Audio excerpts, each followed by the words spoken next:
Hello everyone, this printer is HP Deskjet 2700 series. What I want to do is to show you how to install the ink cartridges or how to replace the ink. Open up this and open the cover. Once you open the cover, then you wait. The ink holder will position itself to the center automatically. If you want to replace or remove the ink, put your finger on top of the ink. The black ink goes to the right, the colored one goes to the left. So pull it down, finger on top, push down for you to remove it. And once you remove the ink, close this. If you look on the printer, the ink light is highlighting.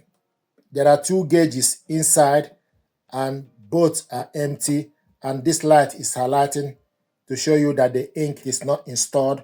Now we're going to put the ink back, then check the light for you to see that the light will no longer be there. So open.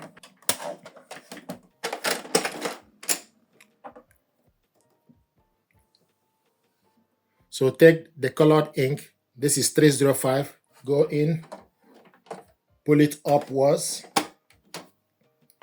Take the black, go in, pull it up, double check it, make sure everything is intact and they are not falling off.